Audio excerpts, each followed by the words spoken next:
Housebound. Après un braquage raté, Kylie Bucknell est condamnée à une lourde peine, retourner vivre chez sa mère Miriam. Et pour ne pas arranger les choses, celle-ci est convaincue que sa maison est hantée. Kylie, elle, ne croit qu'à certains quiproquos, jusqu'au jour où elle découvre le passé trouble de la maison de sa mère. Avec son plot aux aspects horrifiques et terrifiants, Housebound est au fait une des meilleures comédies du NIF. Le parquet qui craque, les portes qui s'ouvrent toutes seules dans un grincement lent et fort, les reflets dans les miroirs qui suggèrent des ombres, tous les éléments d'un bon film à suspense sont réunis. Le tout accompagné d'une musique efficace, misant sur les basses qui font accélérer le rythme cardiaque. Alors oui, on est tendu, oui, on a peur, mais surtout, qu'est-ce qu'on se marre!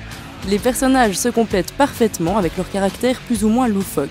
On retrouve entre autres la protagoniste, rebelle pseudo-gothique qui déteste sa mère et son beau-père, la mère en question, grande bavarde boulimique de ragots et de feuilletons télévisés, son mari qui ne dit rien et n'arrive pas à communiquer, et aussi l'agent de sécurité, le mec gentil, super naïf et maladroit, qui croit aux histoires d'esprits et de fantômes.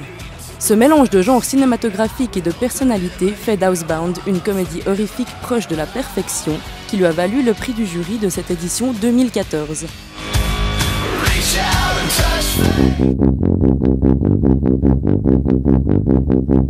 What We Do in the Shadows.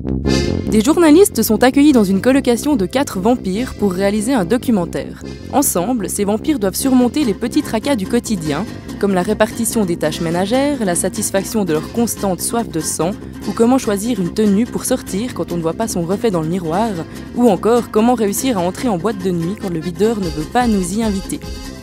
Il faut voir ce film et voilà pourquoi.